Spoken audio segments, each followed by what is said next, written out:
Hi, this is Will Page, co-presenter of the podcast Bubble Trouble with Richard Kramer, the former chief economist at Spotify and the author of Tarzan Economics. You're listening to Your Morning Coffee podcast with my friends Jay Gilbert and Mike Etchart. Weekly music news for the new music business. Billboard explains why concert tickets are so expensive. For music business worldwide, it's official. New music is shrinking in popularity in the United States. Also from music business worldwide, how Four Tet versus Domino points to our industry's profit share future. And yet another from music business worldwide on SoundCloud's new deal with Warner Music, or why the debate over fan-powered royalties is more complicated than fairness. Boy, Jay, we have got so much to cover today. Lots of stuff. Yes, we're sir. talking tickets. We're talking new royalty, ways of paying royalties, so much. And so why don't you kick back, everybody, relax, because Jay and I will wax poetic right about now. Stand by for transmission. This is London calling. Wake up! The revolution is at hand! Your morning coffee is on the air. On the air. On the air. On the air. On the air. On the air. Standing by.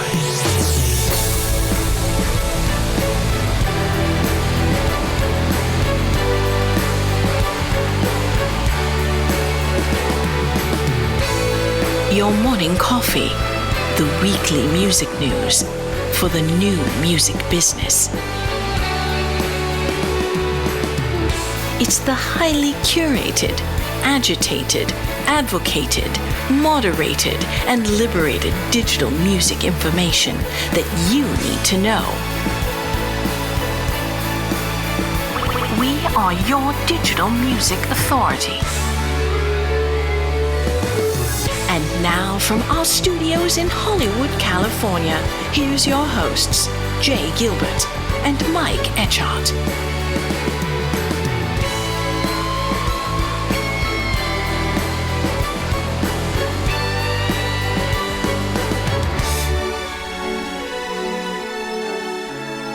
Well, Jay, how about that? That was Will Page that gave us our intro Yeah. today, which was lovely. And boy, what a treat it was to chat with him on that Sure was. special edition of our podcast. And I learned so much whenever he's in the room. Oh, you and me both. And if you haven't read the book, Tarzan Economics, we highly recommend it. And Mike, I think you were saying last week, there's certain books that you just have to have on your desk if you're in the music Yes. business. The Donald Passman comes to mind. The Brabeck brothers have an amazing, amazing book. Mike Warner's Work Hard, Playlist Hard, I think deserves to be on that list. But you had mentioned, you'd be remiss without having this book on your desk. Oh, it's a must-have, and the guy's an economist, and he's also a musician, and so he has such an interesting perspective, a learned perspective, and like we talked about in the podcast, and I know you're a huge fan of Freakonomics, and that book, whenever that came out 15 somewhat years ago, it was such an interesting book in terms of the understanding of economics and the broad strokes with which economics can explain certain behaviors and things outside of typical business things that we think of for economics. And but Will is cut from that same pattern in terms of using economics in a much more, I want to use the word friendly, because I studied economics in college, and it's dry, it's dense, it's boring, and yet and Will brings the fun to economics. He does, and you do too. I mean, what I've learned from you and Will is I used to think of economics as being about money and financial markets, and of course that's part of it, but it's so much more, as you pointed out, about what motivates people, what are those incentives, what drives people to do certain behaviors, and it also takes things that you think are a certain way and really shows you that they are not. And so I highly recommend Tarzan Economics, and also I don't miss an episode of Bubble Trouble, which is his podcast with Richard Kramer. And the first time I listened to it, I thought, oh, this is going to be tough to get through because these are the big brain guys, and this is going to be.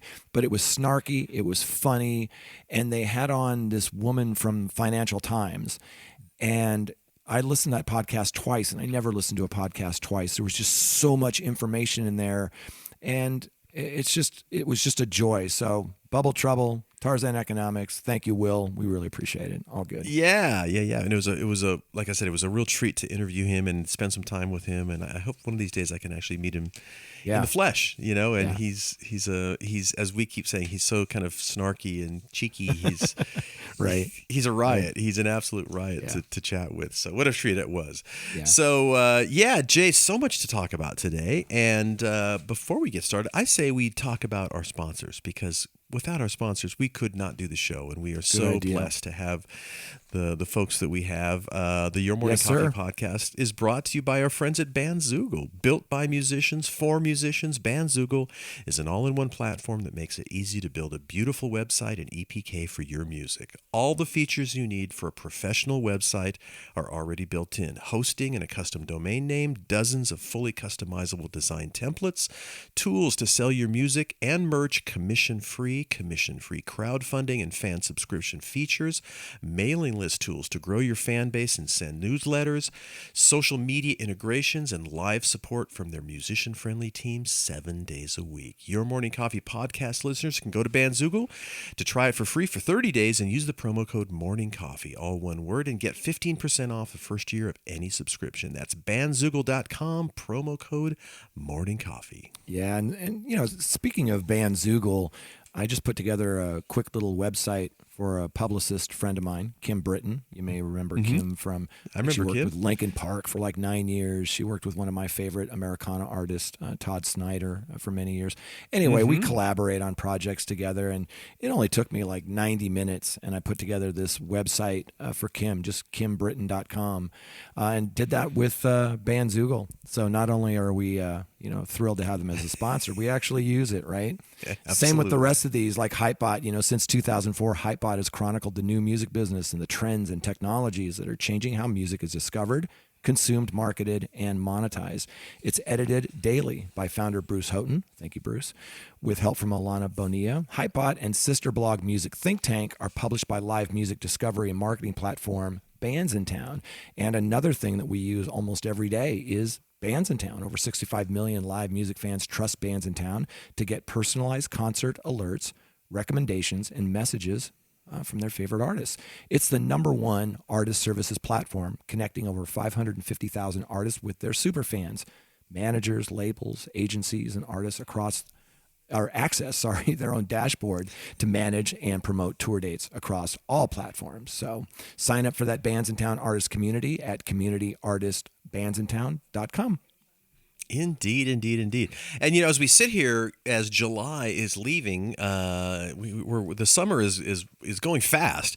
And at the end of October, there's going to be Music Tectonics is going to come to Los Angeles, and you've got something going on there, if I'm not mistaken, Jay. Yeah, I'm going to host a panel. I'm going to moderate a panel there, but I go to Music Tectonics.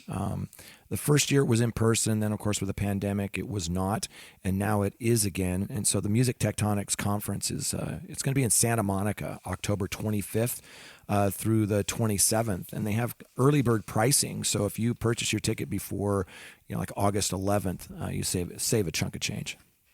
There you go, absolutely. And the man hosting that event there over at Music Tectonics, Jay Gilbert. Of course, he's the co-founder of music marketing and strategy company Label Logic. He's the curator of the Your Morning Coffee newsletter and a former executive with Universal Music, Sony Music, and Warner Music Groups. And you can't forget Fox Home Entertainment as well. And just a chippy and groovy dude. And this guy right here is Mike Etchart, longtime host of Sound and Vision Radio, formerly of SST Records, Warner Music, Capital EMI, and Universal Music Groups.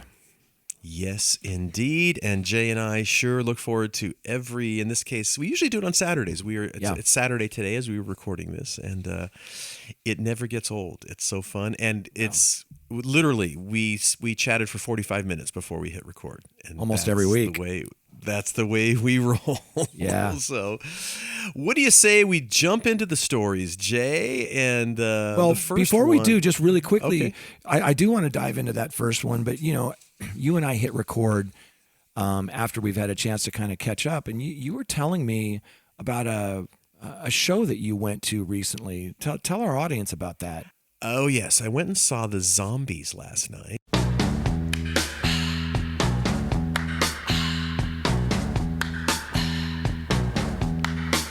It's the time of the season.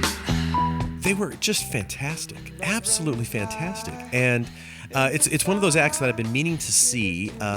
They came through town, gosh, it was like 2 years ago, I think, and I was out of town, and so I had to miss that show. But they've just great songs. As a keyboard player, Rod Argent, the keyboard player and principal songwriter, I'm a huge fan of his. So I saw him last night. They were drop dead fantastic. They sounded Really? awesome. And I looked it up, and those guys are 77 years old. The singer, Colin Bluntstone, he has not missed they sing it in the original key, and there's some high stuff going on. And if, as you know, Rod Argent, after the Zombies broke up, he started another band called Argent. It had a huge hit called "Hold Your Head Up," and that was sung by a different person. And Colin Bluntstone sang it last night, and it's a high song as well. Yeah, it's not an easy song to sing. Not an easy song to sing, and boy, he hit it, and they were just fantastic. And so, it's just one of those times when you see your idols and they don't disappoint, and it was just so fun, and the crowd was going nuts. A super multi-generational audience, and it was lovely, absolutely lovely. But as we roll into our first song, we're going to talk about ticket prices.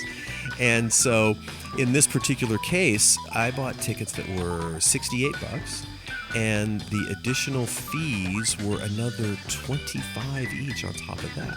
$25 for a total of $50. Wow. And, I don't mind paying a little bit of money for everybody to make some money. But, that's whatever that is in a percentage. I mean, that's probably 40%. That's excessive. That's excessive. And I'm glad you brought that up. I can't think of better lead into our story than that. I'm glad you brought that up, because our first story is from Billboard, but it's actually a video, and it's part of a series that they have called Billboard Explains. And you need to have Billboard Pro, a subscription, to get to it, which we do, and we're huge fans of. But we did want to talk a little bit about this for those that don't have this, because it's such a hot topic right now. So again, the headline is Billboard Explains Why Concert Tickets Are So Expensive. And this is by Taylor Mims. Taylor heads up Billboard special features and all those cool power lists that we put in your morning coffee. Oh, yeah. So good. Great stuff. Right? Love that. So, absolutely. So this latest installment breaks down who gets a portion of concert ticket revenue and why these prices continue to rise. Yeah, exactly. So here's some highlights from the video. The highest grossing tour of this year so far is, you guessed it, Bad Bunny. No surprise. Almost $117 million so far on 575,000 tickets sold. Elton John's farewell tour is number 2, by the way. Bad Bunny ticket prices surged under the new industry standard of dynamic ticket pricing. There it is. He's definitely not alone. So what is dynamic ticket pricing? Who does your ticket money actually go to? And what's up with all those fees? Billboard explains. Right. So first, let's talk about the base ticket price. This typically goes to renting the venue, marketing the show, production costs like backline, lights, staging. So, and after a 2-year break from touring, these costs are higher than ever. The cost for fuel have skyrocketed, and resources like trucks, they're scarce because everybody's jumping back out on the road at the same time. Exactly. So net profit is split between the artist and the promoter. So currently that typically looks like artist gets about 85% and the promoter gets about 15%. Note that 10 years ago, artists made much less, but with the business moving to streaming and artists making less money from their recordings, they've demanded more revenue from touring. Right. So how does a promoter make money? Okay, this is where some of those fees come into play that we're talking about. Charges like service fees and order processing fees, and sometimes venues charge, facility fees. So let's talk about that a little bit. Yeah, exactly. as I turn the page. But as we reported on Your Morning Coffee last month, new legislation in New York will require ticket sellers to show their fees up front and for resellers to reveal how much they originally paid for a ticket. The measure cuts out hidden fees and the so-called drip pricing strategy companies such as Ticketmaster often use to lure in consumers with one price, only to tack on the higher dollar price at the end just before consumers buy their tickets. Yeah. So the new trend is really that dynamic pricing.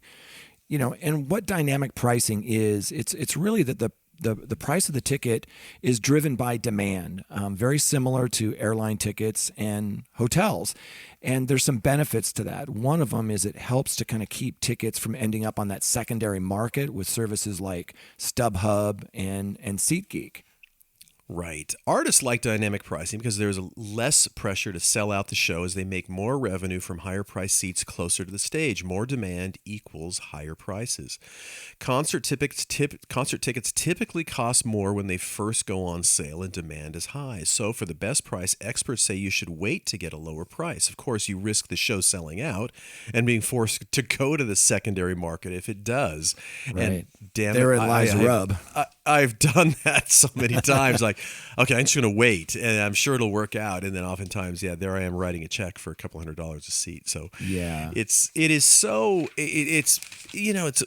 one of these things that it's when you look back to when we were first started going to concerts, relatively speaking, concert prices have just skyrocketed. I mean, really, when you compare it to like minimum wage or whatever kind of dollar amount you want to do, and so it was such a much better deal back in our days when we were young, but. It's as the article points out, this is really the principal revenue that for many artists, and the money is just so good. Why the zombies still on the road? I assume because they can be, and the money's great. And, right, and it's not just the tickets; it's the other ancillary things like merch that go along with it. There are some artists that are making an equal amount in merch every night that they are on ticket sales. But we've talked about how. Especially for a developing and middle class artist with this pro rata model, which we talk about every week, and we will talk about it again this week, that there isn't a ton of revenue for sales, streams, and downloads. Especially downloads have all but gone away. And even with premium vinyl and some of those things, really the revenue is coming from the touring. And I love this piece from Billboard because it really outlines, because you and I talked about this McCartney show a few weeks ago, how there's just no cheap seats in, SoFi Stadium, which is this massive stadium. And why can't there be a seat that's priced for the common man? And we had a ton of mail from executives saying this is why, because if we offer this group of seats for a discounted price, then some of these secondary market players are just going to scoop them up and sell them for 4 times the face value. The other side of this that I find really interesting is that in New York, what you just touched on is that they're looking at passing laws that will help it so you see what the base price is and what before you even get into the queue to, buy your ticket, what all those add-ons are and who they're coming from, right? Because as you just pointed out, that's one example. I've seen tickets where it's almost like a line list of all these different things and where the fees equal the face value of the ticket.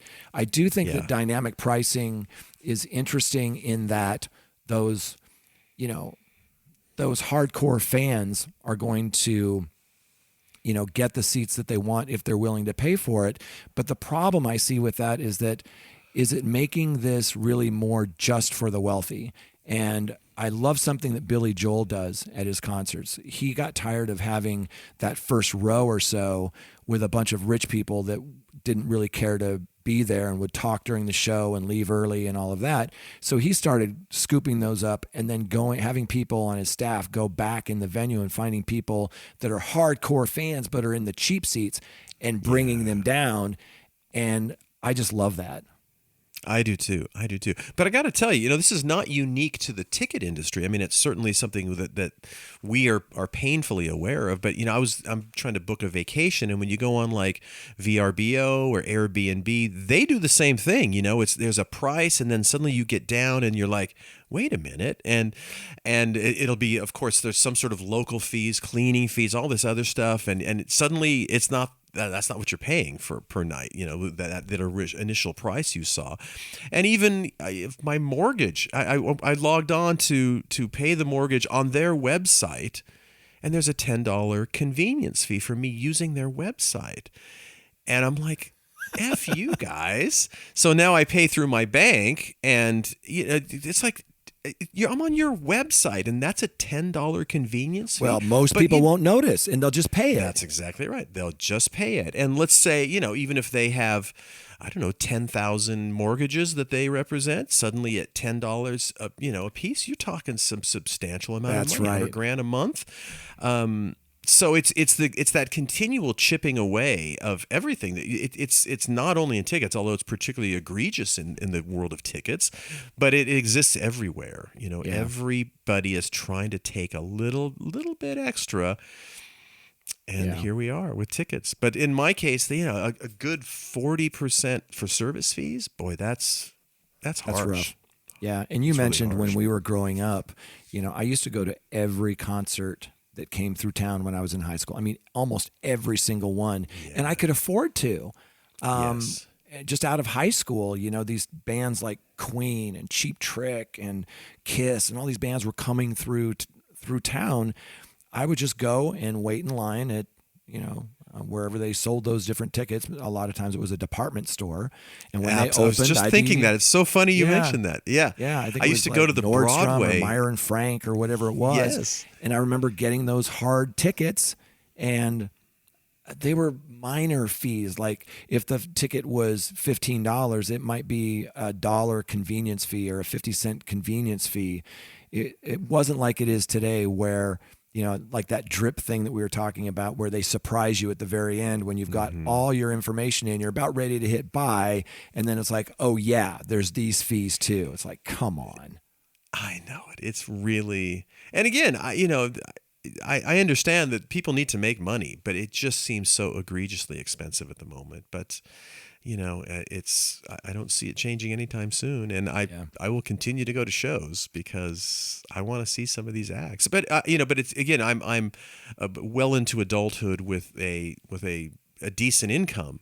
It really hurts the young fans and the people that are the super fans, but are at that stage in life where they don't have that kind of money, and they really have to moderate how many tickets they buy because it's gotten so darn expensive. I was having lunch yesterday with my friend Brandon, and we were talking about how we're so fortunate being in the music business for decades, and all of these shows that we got to go to that we didn't have to pay for.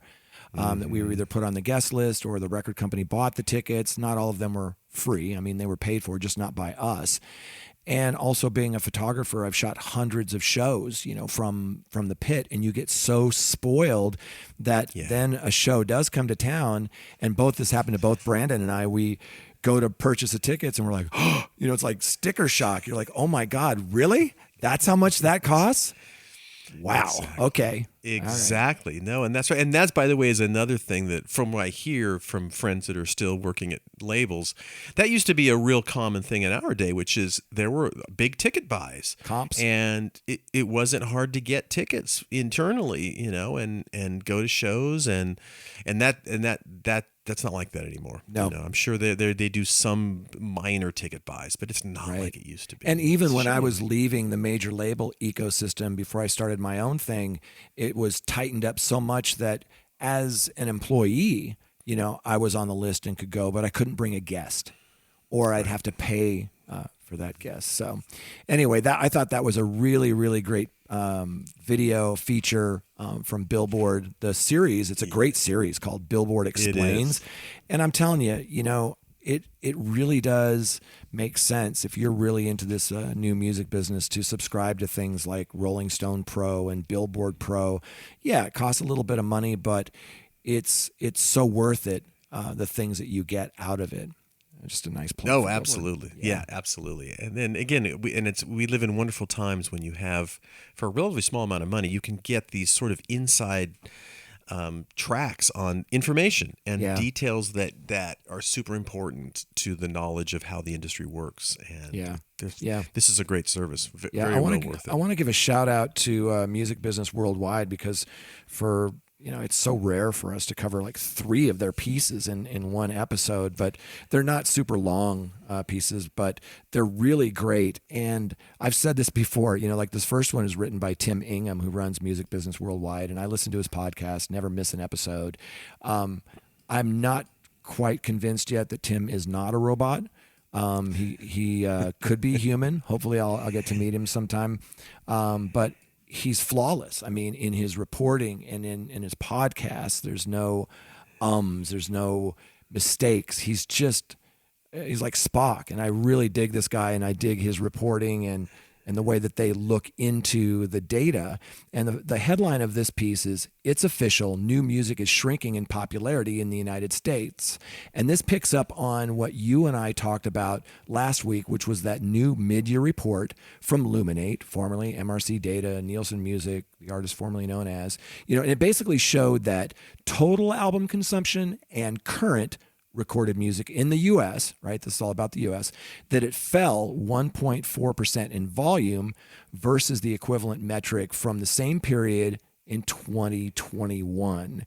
And it's been quite the buzz this last week in the music industry about how catalog is so big and still growing, and how some of the new release metrics are falling a little bit. But the only thing I would add to this is let's not forget what catalog is. They determine that it's 18 months or older. And a lot of this is what we call carryover. A lot of this is these things that continue to sell, they continue to stream, these people continue to tour. And so I don't know, you and I talk about this sometimes. Should it be based on velocity and not by 18 months? I don't know, but let's take that term catalog, with a grain of salt here. Absolutely. And we will continue to talk about that, because it does, to me, it just seems like 18 months is far too recent to consider that catalog. And you and I both we've mentioned many times, you and I both worked in catalog for major labels. And especially now with how fast trends happen and things, it just seems like it takes a long time sometimes to even find out about artists, because there's just such an overwhelming amount of new music to parse through, and 18 months can go like that. And suddenly, I mean, to me it seems like 5 years. It's like considerably further out to me to what catalog I would consider true catalog, because like you say, there's just this kind of tail that can happen with acts. And especially when you talk about things, of course, film and TV is so important for the music business in general. But when you look at the production cycle, so a new artist, they have a new album can come out, they can get a song in a movie, let's say, but sometimes the production of a movie can be 18 months. So that movie doesn't hit until 18 months after that album is released. Well, is that a catalog all of a sudden? Well, not really, to my way of thinking. Right. So, right. I don't know. I think we've got a long ways to go to really accurately, and I'm not sure what the number is, but it sure as heck ain't 18 months to my way of thinking. I agree. I would just point to 2 albums that both came out on November 19th, 2021. So they came out at the end of last year. And that's Adele, 30, and Encanto, the Disney, that huge soundtrack. So, we're looking at those as, they're 18 months old. Are they catalog? They're still streaming and selling like crazy, right? So I don't know. I think your point is well taken. I would like to see something based on velocity. So even if it's been out 6 months, if it's dead, it goes into catalog. And then if something continues to just be a powerful streaming or selling album, maybe that should, it should be different. we'll see. I think right now they have catalog, and then they have deep catalog and carryover and all of these things, but they're really music industry terms. But the only reason I bring it up is because this 1.4% drop year over year in total album consumption and current recorded music, from MRC, which is now Luminate, that total album consumption, what they call a TAC metric, combines all on-demand streams, plus all downloads, even though that's not much, plus all album sales on digital and physical formats. So that's all of that. And that formula for TAC, that's we've talked about this, I think, last week. So an album sale, according to SEA and TEA, so track equivalent album, stream equivalent album, 1,250 premium streams, so if they paid for it, but that equals one album. But it's 3,750 if it's from the ad-supported stream. Right. And then, like we mentioned last week, that's 10 digital downloads equals kind of one album. So that's kind of what makes up that TAC. Yeah. And it's, again, a lot of this stuff, like you said, is kind of, it's industry stuff. So who really cares? But I think it's important to, it's this 18-month thing is really a holdover. I mean, going back decades, right? This is this number, and I think it really does need to be kind of revisited and just kind of recalibrated for the current music industry, because it's so dramatically different than it was in the physical era. Yeah. And it's just time to really reevaluate. And I don't know who's going to do that. Is it Billboard? Is it, what's the motivation? Who's the king of the definitions of what it is? So I think it comes to Billboard, and it comes to some of the majors, if they even see a need for this, because the bottom line is, yes, current dropped 1.4%, but the combined business grew, 9.3%, and catalog grew by 14% year over year. When you're looking at that TAC chart, yeah, and that means that catalog is over 72% of the business. So, but again, catalog is 18 months or older, and you've got Adele and Encanto and some other things in there that are being considered catalog. And as I mentioned in this article, it says, isn't the first time that current music popularities has shrunk in real volume terms in the U.S., just the latest chapter in a post-COVID lockdown trend. Luminate's full-year report for 2021 showed that units of current music in the 12 calendar months of last year was down 3.7%. So this is kind of an ongoing thing. But again, it's sort of, to me, it even shines a brighter light on the fact that it probably should be revisited in terms of what the definition of that is. Not because it matters whether it's shrinking or growing, but because it's really not an accurate picture of what's going on out there, given the way music consumption is now, given the way it's a streaming business, et cetera, et cetera, et cetera. So that's all I'm saying, Jay. Yeah, I get it. I also think that one of the things I liked about this piece is that Music Business Worldwide crunched the numbers on the top 10 audio streaming tracks, so this mid-year mark, right? And they used Luminate, MRC, the artist formerly known as.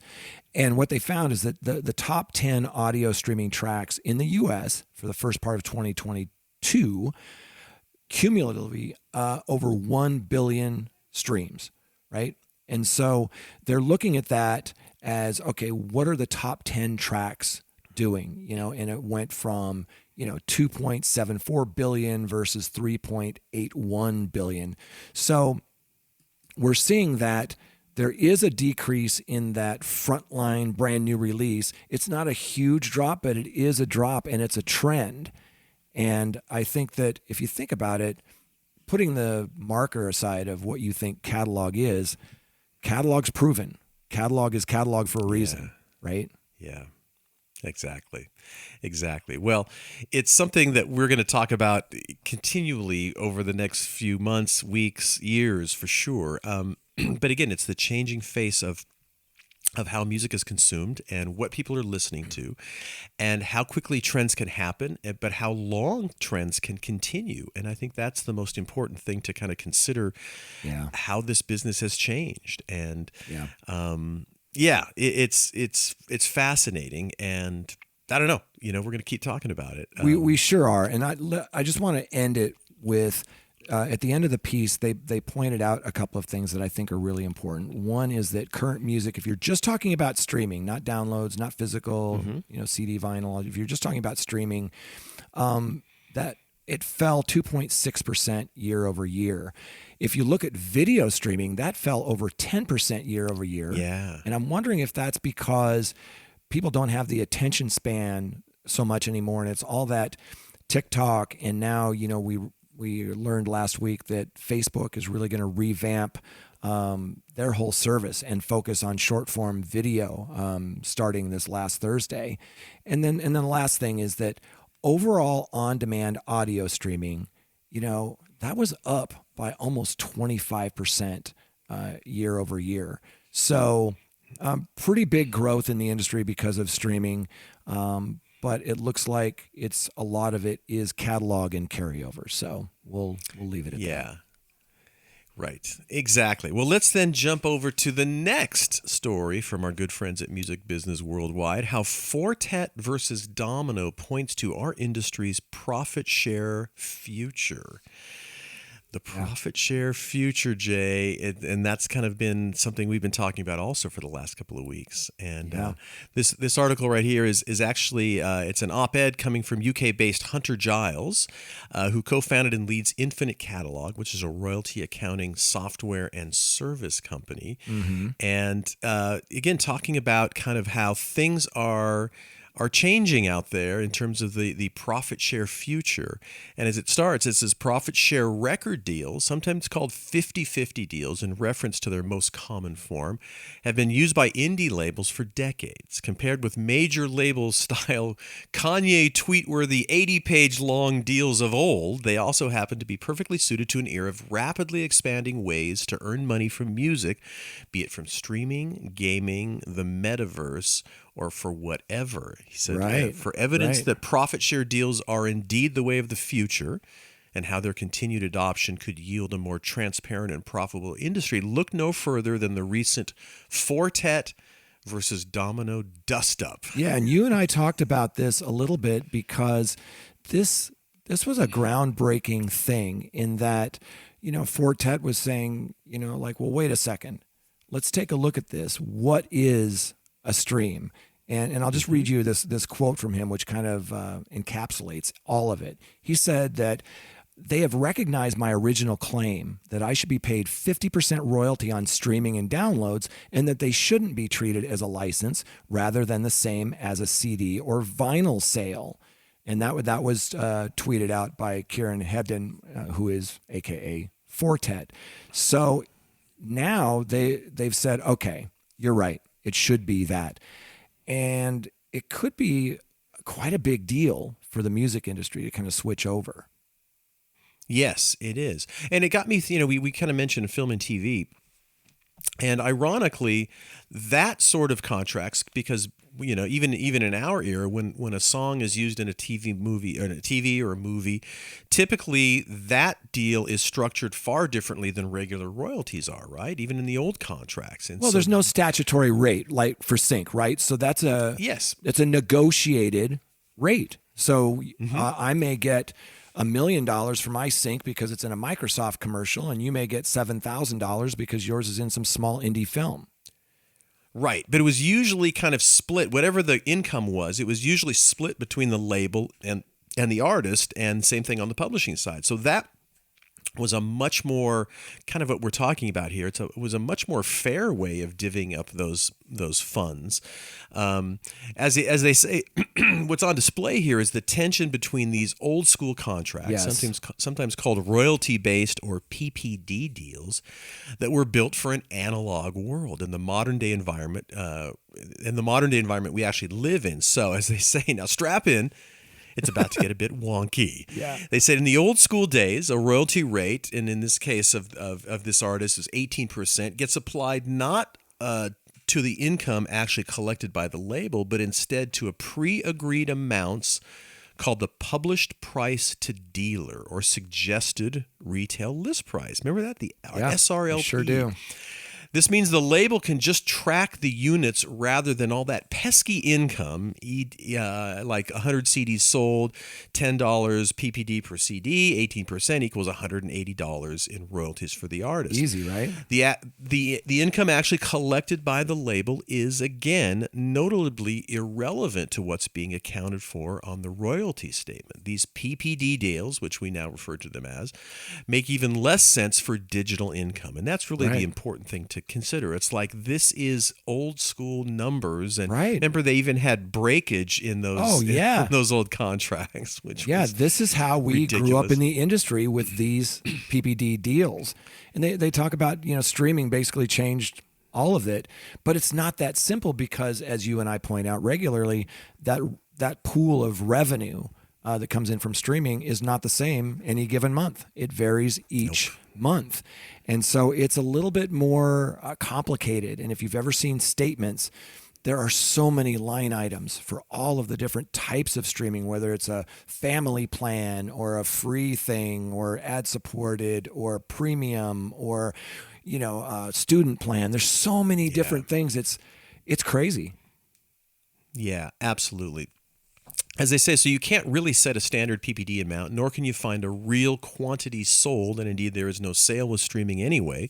So labels end up applying the same 18% or similar royalty rate to the actual income collected after all, just like in a profit share deal where the rates are more typically around 50%. But boy, that ain't exactly fair. So profit share tends to be a lot more equitable, not to mention transparent. The artist actually knows what the label is earning for their efforts. These characteristics would seem to be a nice fit for an increasingly artist-centric age. So, if we're heading towards that, and that's certainly what happened to him, it just makes a hell of a lot more sense. It seems to be easier, and it's, gosh darn it, it's a hell of a lot more fair. Yeah. But you got to think there's going to be a little friction there with certain companies to accept these and to kind of move forward like that. Yeah, I think that this is going to lead us beautifully into our next story, because, as they end this piece, they say that the music industry's profit share future is already here, right? And you and I talk about this pro rata model versus user-centric, which SoundCloud calls fan-powered royalties. And that just leads us beautifully into that discussion, because now things are getting interesting with Warner Music kind of stepping in and trying this out through SoundCloud. Yes, it is. And I'm going to let you start that because I don't have it pulled up. Oh, no problem. So the headline, again, this is Tim Ingham. Thank you so much, Tim. Another great piece. The headline is, "On SoundCloud's new deal with Warner Music, or why the debate over fan-powered royalties is more complicated than quote-unquote fairness." And, we talk about, I want to go through it. They describe what user-centric or fan-powered is versus pro rata. And I know we talk about it quite a bit, but it's so important. And what I love about this piece is it says, okay, that piece that you and I reported on last week from Media said that this could be a good thing for, they did like 180,000 artists and they thought this could be a good thing. But what he's pointing out is there's winners and losers. Let me just tell the difference really quickly, and then we'll jump in. The difference between fan-powered royalties, right, or user-centric, versus pro rata payouts. Most streaming services continue to pay out on a pro rata basis. This sees this pool of royalty money generated from subscriptions into kind of this one big pot, and they pay out artists based on their share of total streams across a given month. So if you're, and let's be clear, they're not typically paying labels, they're paying the rights holders, which is usually the label. So let's say the label goes from a 5% market share to a 10% market share, they're going to get a lot more revenue from streaming, right? And then fan-powered royalties, that's different. It sees the royalty amount generated for each individual subscription split exclusively between the artists that the owner of that subscription played that month. And I use this example all the time. If I'm listening to one artist all month long, with fan powered royalties, they get my monthly fee. And Doja Cat and Lizzo and other people that I may not have listened to that particular month, they're not getting that. But that's not how it works today with pro rata. Right. So let's remember, just over a year ago, SoundCloud made a pioneering move. It transferred around 100,000 independent artists who were being paid on a pro rata basis to being paid on the old FPR, fan-powered royalties basis. It was able to do so because fairly uniquely at this point, SoundCloud is both a distributor services provider to these artists as well as a royalty-paying music streaming platform. So they are a little different. Yes. We're not really talking apples to apples. So that's first mentioned. And then we're comparing apples to chainsaws, as my friend Jeff always says. Chainsaws. That's right. or yeah, for sure. And then as Jay mentioned, so last week research from Media released a very interesting report with SoundCloud investigating the impact this switch to fan-powered royalties had on 118,000 independent artists now being paid via that model on the platform. It was largely full of praise, right, for fan-powered royalties and its future potential. Absolutely. And you and I dug into it, right? And we walked through it for our audience. And if you didn't hear last week, you should. It's a really, really good discussion, great piece. But the part that really, I think, got kind of glossed over there was that nearly half, 44%, of all of those artists who did that saw some revenue decrease. So it's it's a zero-sum game. Yes. So there are winners and there are losers. And as in this, it says, as an individual, this writer would love to see the music industry move to fan-powered royalty payout system. It is, when all is said and done, a fairer and less gameable way to pay artists than the current structure. So we're kind of talking about fair for artists, but also this kind of the tricks and things that people are doing to kind of game the system. And that's a different thing to be talking about, but it's certainly important to consider because It is harder to game the system when you've got fan-powered royalties. And so, but as they mentioned also, there are over 250 million tracks on SoundCloud, and presumably the makers of just under half of those tracks stand to fiscally lose out from a switch to fan-powered royalties. So a bit of a buzzkill, perhaps. Be careful what you wish for. To say the least. That's right. Yeah. So the Media report makes the case that for certain types of artists that will lose out, and in this case, like Drake, Ed Sheeran, the Rihannans of the world, FPR provides better data about their biggest fans due to insights about individual subscriptions. So it suggests that even if, in this case, Drizzy took a financial hit from FPR streaming royalties, he could easily offset this by better monetizing his super fans using the fan-powered royalties data. Yeah. Yeah. Are you buying that? I mean, that's is that a consolation prize? I don't know. I do buy that to a certain degree. I think that one of the things that's interesting about some of these streaming services is that they're getting closer and closer to letting music marketers, managers, labels, distribution, artists get a little closer to reaching those fans. We're not there yet. We can see some really great insights. A lot of these DSPs have these amazing dashboards, Spotify for artists, Amazon Music for artists, Apple Music for artists, YouTube Analytics, whatever it is. And we're getting closer and closer to learning about our fans. And then, you've got some things, like Spotify is, testing out things like discovery mode, right? And marquee ads. And we're getting closer. I would love to get to the point where it's similar to Spotify's Fan Firsts, where if I'm an artist, manager, representative, whatever it is, I can reach those super fans and I can tell them, look, you are my top whatever fans, and give them something for that. Engage with them. Right now, it's kind of like social media. We're disintermediated. There's that word again, right? So I think that the bottom line here is that, as they point out, if you're being paid a wage today and you were told you were going to be paid less, but we're also going to give you information that meant that you could make up some of that lost income, would you be delighted? And their response is, I'm guessing not.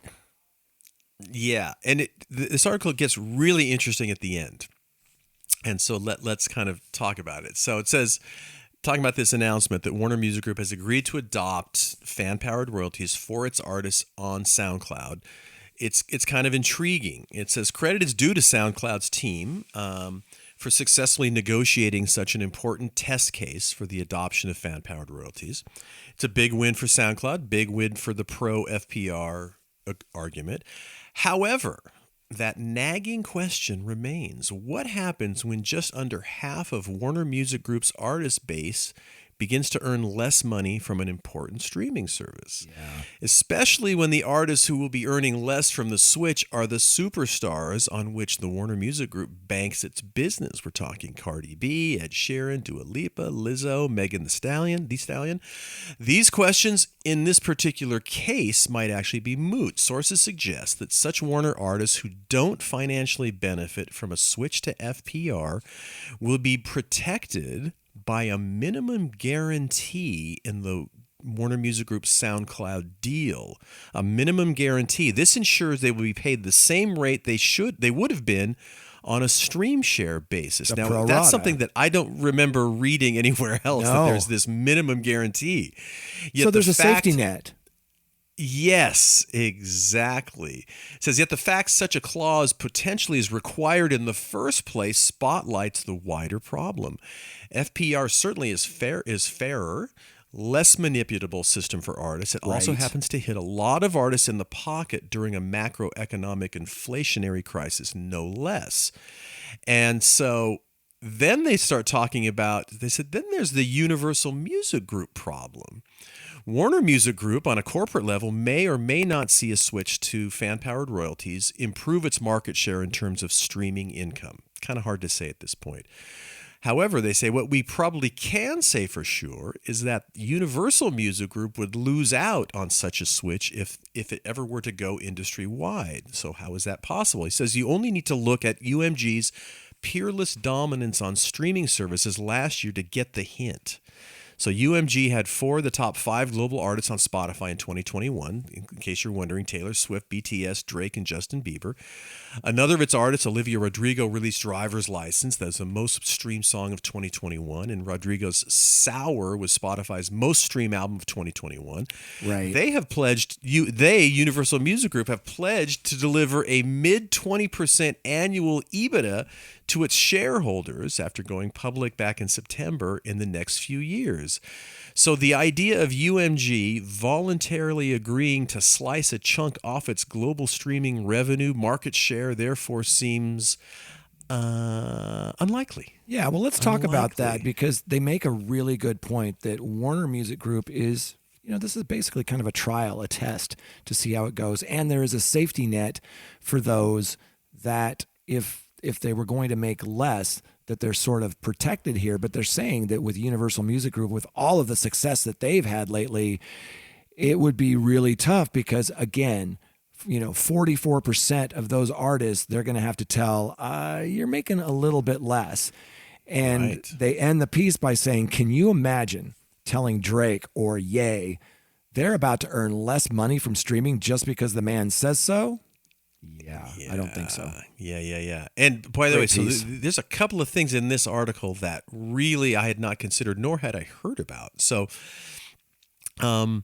it really, for me anyway, this article more than anything has really kind of thrown the monkey wrench into the whole fan-powered royalties discussion and about its impact on some of these publicly traded companies and the impact on some of these superstar acts.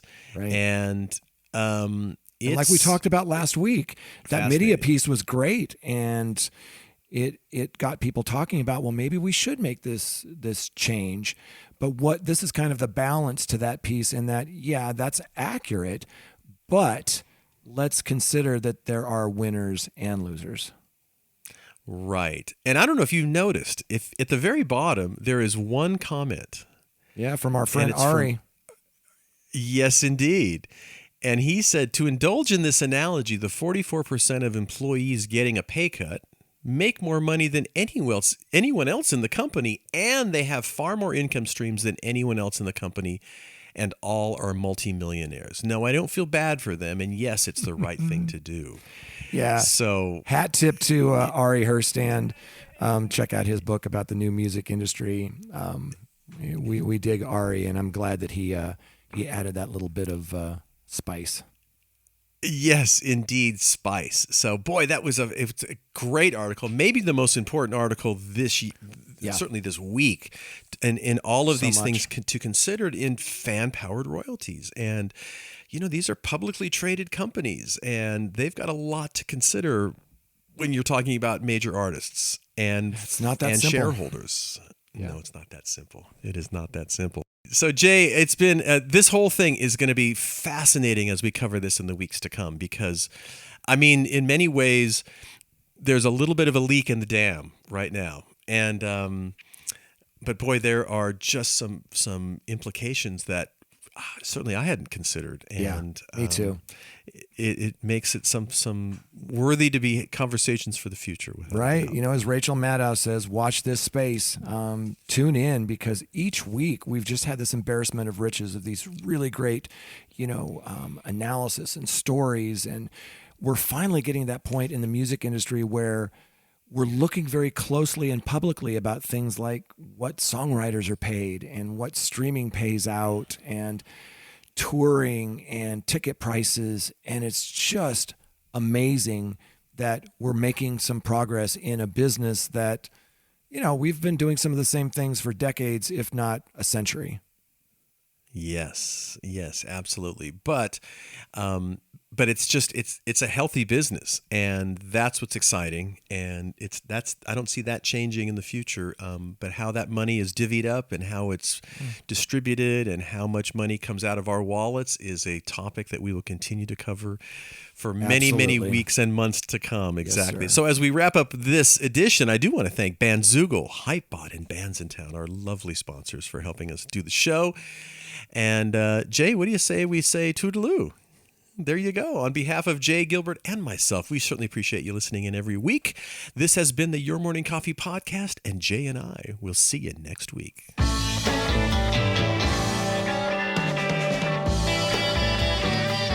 You've been listening to Your Morning Coffee, the weekly music news program for the new music business. Join Jay Gilbert and Mike Etchart next time for the digital music news you need to know.